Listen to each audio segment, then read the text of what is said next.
मुत्तहदा नहीं बल्कि जे महाजिर। आफाक अहमद और अल्ताफ हुसैन का जवाब क्यों नहीं आया? तस्वीर मत खिंचाओ, फौजी अदालतों से परेशान, एमक्यूएम से राब्ता क्यों नहीं हो रहा? और कौन सा बड़ा मारूफ एंकर गिरफ्तार, तहलका मचा हुआ है? इमरान रियाज खान कहां पर हैं?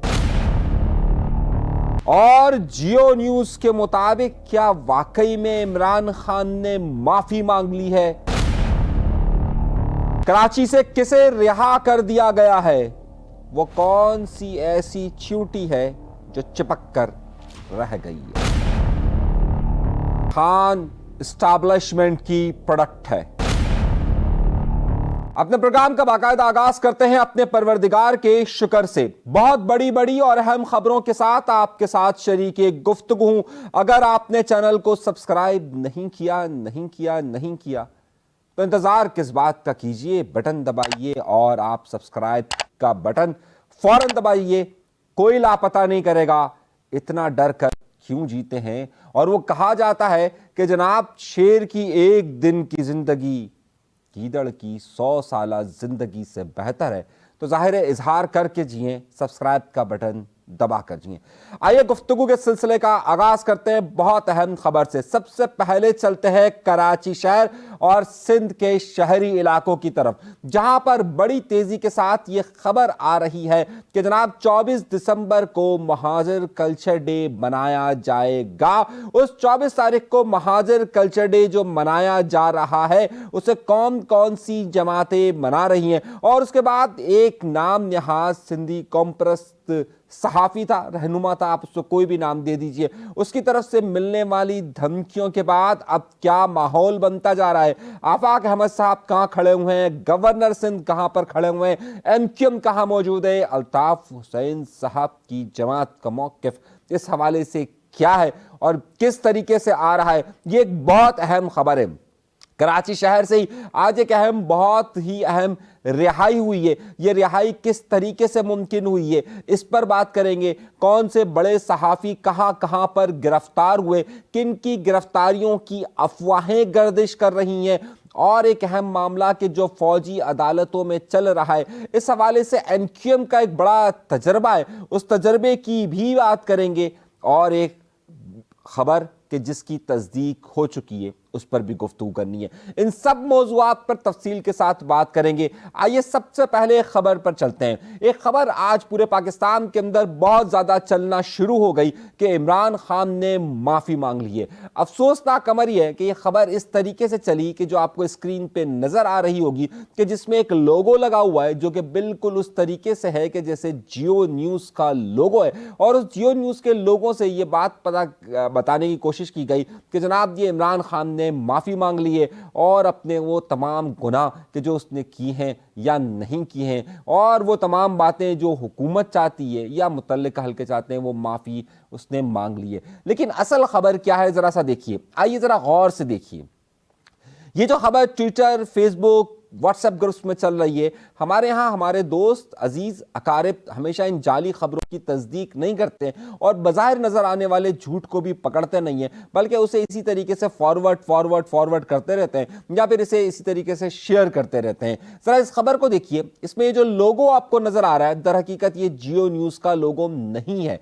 अब आप कहेंगे कलर तो हो, ये जरा सा देखिए, इसमें जीम नहीं बल्कि चे बना हुआ है। अब चे से क्या आता है आप समझ सकते हैं ना, तो चे बनाने की कोशिश की गई है।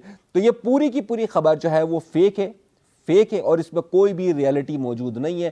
खान ने माफ़ी नहीं मांगी है और ना ही इस तरह की कोई खबर आ रही है। ये सारी की सारी फेक न्यूज़ है। इसी फेक न्यूज़ में आज एक दो बड़ी खबरें आना शुरू हो गई कि एक बहुत अहम सहाफ़ी, बल्कि मिज़ाह निगार कह लीजिए, राइटर कह लीजिए, जिनका तहरीक इंसाफ से बड़ा गहरा राब्ता है। एक ज़माने में पाकिस्तान की इस्टेब्लिशमेंट के साथ उनका बड़ी बनती थी और मैं इस बात का ऐनी गवाह हूँ इस हवाले से, क्योंकि ये बड़े सहाफ़ी खुद को कहने वाले, इनका नाम है आफ्ताब इकबाल साहब। आफ्ताब इकबाल साहब का जहाँ पर दुनिया न्यूज़ से शुरू हुए, जियो न्यूज़ पर गए और एक्सप्रेस न्यूज़ में उस ज़माने में मैं भी एक्सप्रेस न्यूज़ में ही होता था। तो मुझे ज़ाती तौर पर इनके साथ काम करने का तजर्बा और इनको हेड करने का, यानी कि मैं बस उनका हेड था, सही है, यानी कि तो मुझे उनका तजर्बा बहुत ज़्यादा है। तो वो एक इस्टेब्लिशमेंट के बड़े करीबी समझे जाते थे और इस्टेब्लिशमेंट ने यहाँ तक कहा जाता है कि उन्हें एक टीवी चैनल भी करके दिया और उसके अखराजात भी करके दिए। उन्होंने ये किया कि वो टीवी चैनल के अंदर अपने रिश्तेदारों को भर्ती करना शुरू कर दिया। खैर, लेकिन इस्टेब्लिशमेंट के ज़ाहिर है जो माजी में बहुत ज़्यादा करीब रहे, वो तो फिर बाद में जो इस्टेब्लिशमेंट के साथ करीब रहते हैं फिर बाद में क्या होता है वो आपको तो पता ही है ना। तो खैर, और जो हुआ ये कि वो बहुत करीब थे। उसके बाद जब खान साहब की गवर्नमेंट गई तो गवर्नमेंट के साथ साथ ये आपको 9 मई के उसमें भी नज़र आएंगे, 9 मई के मुजाहरे में भी ये जो बड़ा अहम, जिसमें अभी 10-10 साल की सज़ा हुई है, क्या नाम है, कोर कमांडर हाउस का, जिना हाउस का, वहाँ पर भी ये मुजाहरे में शामिल थे। और बहरहाल कह रहे थे कि मैं तो वहाँ कवरेज करने के लिए गया था। बहरहाल इस पर बहुत सारी सख्तियाँ हो गई। जिन्हें चैनल खरीद कर दे दिया गया था उन पर फिर ये पाबंदी लग गई कि अब वो किसी चैनल में शो नहीं कर सकते। और उसके बाद इन्होंने लिया एक गोल्डन वीज़ा। जब इन्होंने गोल्डन वीज़ा ले लिया दुबई का, तो फिर ये दुबई गए और दुबई में ही रह रहे थे। पिछले दिनों इनकी बेटी का एक प्रोग्राम था, उस प्रोग्राम में ये गए और जब वहाँ पर ये मैनचेस्टर गए तो मैनचेस्टर से वापस आ रहे थे, ये और इनकी पहली वाली बीवी। अब मैं पहली वाली बीवी का क्यों कह रहा हूँ वो मैं आपको फिर कभी बताऊंगा, क्योंकि जो दूसरी बीवी वाला मामला था वो भी मेरे सामने ही हुआ था। मगर छोड़िए इस बात को। हुआ ये कि जो पहली बीवी के साथ ये आ रहे थे, अब हुआ ये कि इनकी बेगम इनके आगे थी। इन्होंने कहा लेडीज़ फर्स्ट, आगे। दुबई में जहाँ वीज़ा काउंटर होता है वहाँ उन्होंने कार्ड अपना, अब आजकल ना वीज़ा काउंटर का इस तरह का सिलसिला हो गया है, अगर जो लोग दुबई जा रहे हो कि वो अपने से पासपोर्ट को वहाँ सामने रखते हैं तो फ़ौरन आ जाता है ओके आप जा सकते हैं। तो जैसे ही उन्होंने पासपोर्ट रखा तो इनका ओके हो गया, इनकी बेगम का। जैसे ही अब ये गए, अब वो काउंटर उन्होंने क्रॉस कर दिया बेगम ने और ये काउंटर के इस तरफ रह गए। अब जैसे ही इन्होंने काउंटर पर उस पर लगाया कंप्यूटर पे, तो जैसे ही उन्होंने लगाया उसको स्कैन करने के लिए, तो उन्होंने कह दिया नहीं जी आपको वीज़ा ये वैलिड नहीं है। अब इनके पास गोल्डन वीज़ा था। अब ये गोल्डन वीज़ा किस तरीके से मिलता है? ये इस तरीके से मिलता है कि जनाब आपने वहाँ पर रह सकते हैं। इसके लिए आपको जो दुबई का आपका कोई भी एक जो मकामी शख्स होता है उसके साथ आपको एग्रीमेंट करना पड़ता है और फिर उस एग्रीमेंट के तहत आप एक कंपनी डेवलप करते हैं और फिर आप एक गोल्डन वीज़ा लेते हैं। वो सारा एक बहुत लंबा प्रोसेस है, मैं उस पर नहीं जाना चाह रहा। तो इनके पास गोल्डन वीज़ा था। जब ये इन्होंने वहाँ स्कैन किया तो ये वहाँ जा नहीं सके। जब ये जा नहीं सके, अब उनकी बेगम दूसरी तरफ थी और ये इस तरफ थे। इन्होंने दूसरी मशीन पर किया, नहीं गए। इनसे कहा गया कि ज़रा आप वीज़ा ऑफिस सामने चले जाएं। वो वीज़ा ऑफिस सामने गए तो उन्हें उधर से बिठा लिया गया और उसके बाद से उनका अता पता नहीं चल रहा है। सही है, मैं बताता हूं आपको कहानी क्या है। उसके बाद इन्होंने इंटरपोल से रब्ता किया। इंटरपोल वालों ने कहा कि जनाब नहीं, हमारे पास भी नहीं है। फिर इन्होंने रब्ता किया दुबई हुक्काम से कि भाई जनाब आपको कोई फ़ोन आया? नहीं आया। अब मैं आपको असल कहानी बताता हूं और फिर आपको कहानी बहुत कुछ समझ में आ जाएगा कि जनाब मामला है क्या। दूसरा जो बड़ा नुक्ता है उसके साथ ही मैं अभी बता रहा हूं आपको, बहुत अहम राज बता रहा हूं, जरा सा सुनिएगा। उसके बाद हुआ ये कि इमरान रियाज खान साहब के मुतल्लिक भी अफवाहें आना शुरू हो गई कि उन्हें भी गिरफ्तार कर लिया गया है। इमरान रियाज खान को गिरफ्तार नहीं किया जा सकता। क्यों नहीं किया जा सकता? अब मैं उसकी आपको वजह बताता हूं। इमरान रियाज खान को दर हकीकत ये हैं इस वक्त खैबर पख्तूनख्वा के अंदर और ये खुसूसी मेहमान है अली अमीन गंडापुर के। तो ये कहीं बाहर नहीं गए बल्कि अली अमीन गंडापुर के ही सरपरस्ती में ये उधर वहाँ पर सारा काम कर रहे हैं। तो ज़ाहिर है इस वक्त केपीके का जो मरकज़ बना हुआ है, यानी कि जिसे हमारे यहाँ कराची में अक्सर लिखा जाता था वो अल्ताफ़ नगर लिखा जाता था ना, सही है। तो इसी तरीके से यहाँ पर लिखा हुआ है खान नगर, तो वहाँ खान नगर के अंदर जो है वो मौजूद है और वो वहाँ पर ज़ाहिर उन्हें गिरफ्तार नहीं किया सकता है। अब जो मेरे पास इत्तलात हैं या मैंने कुछ राब्ते करने की कोशिश की है, तो उन राब्तों से मुझे ये पता चला है कि दुबई में किसी भी तरह की सियासी सरगर्मियां करने की इजाज़त नहीं है। इत्तलात ये मौसूल हो रही हैं कि जनाब ये, क्योंकि दुबई में इस हवाले से बहुत रेस्ट्रिक्शन है और फिर उन्हें वापस भेज दिया जाता है। इत्तलात ये मिल रही हैं कि क्योंकि ये उधर से ही वीलॉग्स कर रहे थे, उधर से दीगर चीज़ें अपने प्रोग्राम्स कर रहे थे यूट्यूब के लिए, दीगर चैनलों के लिए, तो हमारे पास ये खबर आई है कि जनाब उन्हें दुबई हुक्काम ने उसी वजह से रोका है। और जब तक शायद ये मैं प्रोग्राम रिकॉर्ड कर रहा हूँ इस वक्त हो रहा है 8 बज रहे हैं, और इसके बाद अगर उन्हें रिहा किया जाए या उन्हें डिपोर्ट किया जाए तो ये अलग सेंस है, लेकिन उन पर इल्ज़ाम कुछ इसी तरीके का आयद होने वाला है क्योंकि वहाँ के कवानीन को इन्होंने तोड़ा। इस वजह से उनका वीज़ा जो है वो मेरे ख्याल से मनसूख कर दिया जाने की इत्तलात मेरे पास आ रही हैं। लेकिन अब इसके बाद की क्या इत्तलात होती हैं, ये अब अगर कुछ और घंटों में कुछ और इत्तलात आती हैं तो ये गलत बात है। जब तक मैं ये रिकॉर्ड कर रहा हूँ तब तक मेरे पास ये इत्तलात आई हैं। अव्वल। दूसरी बात, कराची से एक और रिहाई हुई है और वो रिहाई हुई है तहरीक इंसाफ से ही जुड़ी खबर है। इस हवाले से कराची में बड़े मशहूर हैं, एक क्या नाम है शानी उसका, फिक्सेट वाले, वो नहीं होते फिक्सेट वाले जो गटर के ढक्कन में अंदर खुद से निकल कर आते हैं बाहर, वो फिक्सट वाले आलमगीर को, जो कि तहरीक इंसाफ के भी रहनुमा हैं, आलमगीर को रिहा किया गया है जेल से आज, और उसकी जेल की रिहाई की कुछ फुटेजेस मैं आपको दिखा भी रहा हूं। तो इनको आज रिहा किया गया है। तो अब देखना यह कि ज़ाहिर है जो तहरीक इंसाफ के दोस्त साथी इस बात की कोशिश कर रहे हैं कि वो यूएई के अंदर बैठकर किसी भी तरीके का प्रोपेगेंडा या पॉलिटिकल मूव कर सकेंगे, या सऊदी अरब के अंदर, उनके लिए बड़ी ही खतरे की घंटी है। ये आफ्ताब इकबाल का मामला, इसे संजीदा लेना चाहिए, क्योंकि इन ममालिक के अंदर, सऊदी अरब हो, यूएई हो, इनके अंदर इस तरह की सरगर्मियों की इजाज़त नहीं है। अब अगर जो लोग ये कह रहे हैं कि जनाब हम खान के कहने पर वहाँ पर सिविल नाफरमानी करेंगे और वहाँ से हम रेमिटेंस नहीं भेजेंगे, वहाँ से पैसे नहीं भेजेंगे, और अगर ये बात वहाँ के हुक्काम को पता चलेगी, तो आप खुद समझ सकते हैं कि आगे आगे होगा क्या। तो खैर ये एक खतरे की घंटी है। आइए दूसरी खबर की तरफ। दूसरी खबर यह है कि खान साहब के, यानी कि तहरीक इंसाफ के 25 लोगों को सजाएं सुनाई गई। जो 25 लोगों को सजाएं सुनाई गई हैं, उन सजाएं सुनाने में फौजी अदालतों ने सजा सुनाई है। उसके बाद यूरोपीय यूनियन ने खत लिखा है कि जनाब फौजी अदालतें की ये जो सजाएं हुई हैं ये बेहतर नहीं है। अच्छा, अब मैं एक बात कहना चाहता हूं आपको, ये जो फौजी अदालतों का मामला है ना, ये एक ज़माने में पाकिस्तान पीपल्स पार्टी ने भी बहुत भुगता है। एक ज़माने में कुछ हद तक मुस्लिम लीग नून भी इसकी जद में आई थी, और मुस्लिम लीग नून ने ही फौजी अदालतों का क़याम दिया था जब कराची में एमक्यूएम से उनके ताल्लुकात ख़राब हुए थे, और एमक्यूएम के लोगों को फौजी अदालतों से सजाएं हुआ करती थी। एमक्यूएम ने एक केस लड़ा था 90 की दहाई के अंदर सुप्रीम कोर्ट के अंदर फौजी अदालतों के हवाले से। अगर उस केस को अगर आप लोग गौर से पढ़ें और गौर से समझें, तो उसमें एमक्यूएम के हक में आया था कि फौजी अदालतों को फिर कलअदम करार दे दिया गया था, और वही फौजी अदालतों का मामला, क्योंकि वो भी सियासी मामला था, उसमें सियासत को दहशतगर्दी के साथ और आजकल सियासत को डिजिटल दहशतगर्दी के साथ कनेक्ट कर दिया गया है। तो ये एक बड़ा तफसीली फैसला था। अगर पीटीआई इस तरह की कोई जंग की तरफ जाना चाहती है फौजी अदालतों के हवाले से, तो आपको उस मुकदमे को बड़े गौर से समझना चाहिए कि वो जो एमक्यूएम ने केस जीता था वो किस नोयत के था और किस तरह का मामला था। ये एक बड़ी पेचीदा सी पॉलिटिकल डिबेट है, लेकिन ये बड़ा अहम नुक्ता है। आइए अगली खबर की तरफ, और फिर हम ऐसा चीज़ों को समेटने की तरफ जाते हैं। अब एक आते हैं एक मामले की तरफ, और वो बड़ा अहम मामला यह है कि अभी मैं मुज़ाकरात पर भी आता हूँ, दीगर चीज़ों पर भी आता हूँ, लेकिन ख़बर एक बड़ी है। कराची शहर और सिंध के शहरी इलाकों में पिछले 5-6 दिनों से बड़ी धूम मची हुई, और वो धूम मची हुई है एक बार फिर जिए महाजर के नारों की वजह से। अब ये जिए महाजर के नारों में पहले तो ये होता था कि दो जमात, पहले एक जमात थी ज़ाहिर है, एमक्यूएम बनी, महाजर कौमी मूवमेंट बनी, और उसके बाद फिर ये दो हिस्से हुए इसके, महाजर कौमी मूवमेंट और महाजर कौमी मूवमेंट हकीकी।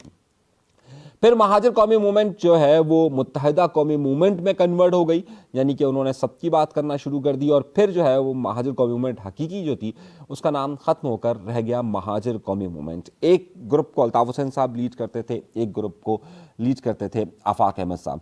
और उसके बाद फिर 22 अगस्त 2016 का वाक़या होता है। उससे पहले पीएसपी का वजूद अमल में आता है, और उसके बाद एमक्यूएम का एक धड़ा अलग हो जाता है। तो इसके बाद अब 4 फ्रैक्शन हो जाते हैं, यानी पीएसपी हो जाता है, एमक्यूएम, मुत्तहिदा कौमी मूवमेंट पाकिस्तान, मुत्तहिदा कौमी मूवमेंट लंदन, और महाजर कौमी मूवमेंट हो जाते हैं। अच्छा, उसके बाद उसी दौरान ये सिलसिला शुरू होता है कि कल्चर्स डे का रिवाज शुरू होता है। ये कल्चर डे शुरू होता है बेसिकली सिंधी कल्चर डे से। सिंधी कल्चर डे में जिसमें एक बड़े मारूफ एंकर हैं शाहिद मसूद साहब, उन्होंने टोपी और अजरक पर एक बात कह दी थी, और उसके बाद फिर वहाँ पर एक मूवमेंट शुरू हुई थी, और इस मूवमेंट को लीड उस वक्त कर रहे थे, मेरे ख्याल से ये केटीएन वाला जो ग्रुप है वो उसको लीड कर रहा था। और क्योंकि केटीएन वाले ग्रुप के उस वक्त पीपल्स पार्टी से ताल्लुकात बेहतर नहीं थे, तो उन्होंने उसे अलग ग्रुप करके किया, बाद में पीपल्स पार्टी भी इसमें कूद गई। खैर, नुकता ये नहीं है। नुकता ये कि महाजर कल्चर डे के हवाले से बड़ी सरगर्मियां हो रही है। मुत्तहिदा कौमी मूवमेंट पाकिस्तान इसके इब्तदाई दिनों में इससे अपने आप को दूर रखती थी, लेकिन अब एक टर्न आया है, और वो टर्न ये आया है कि अब, और ख़ास तौर पर आपको याद होगा कि मुस्तफ़ा कमाल साहब वो तो अपनी तकरीर में कहते थे कि जनाब हम महाजरों की सिर्फ जमात नहीं है, हमें यहाँ पर सिंधियों के वोट भी चाहिए, हमें पश्तूनों के वोट भी चाहिए, हमें बलोचों के वोट भी चाहिए, तो हम जो है वो अब उनकी सबकी तर्जुमानी करेंगे।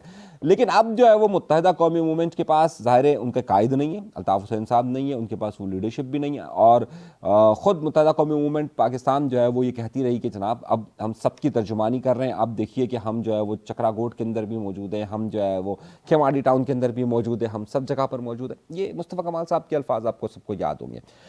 लेकिन और उसी के साथ साथ अब क्योंकि ये मुसलसल हुकूमतों का सिलसिला है, इनके पास कोई सियासी बयानियाँ भी मौजूद नहीं है, तो अब जो है वो एक बार फिर मुत्तहिदा कौमी मूवमेंट महाजर काट की तरफ बढ़ रही है। और उन्होंने इस हवाले से दोबारा से ये कोशिश शुरू की है कि जनाब हमें महाजिर कम्युनिटी के हवाले से बात करनी पड़ेगी और महाजिर काट पर बात करनी पड़ेगी और उस पर हमें डटना पड़ेगा। इस हवाले से कराची शहर में बड़े पैमाने पर ज़ाहिर इनके कैंप्स भी लगाए गए और कैंप्स लगाने के साथ साथ इन्होंने जो है वो ऐलान ये किया है कि तमाम की इनकी जो मरकज़ी तकरीबात हैं वो गवर्नर हाउस में होगी और गवर्नर सिंध इसको लीड कर रहे हैं।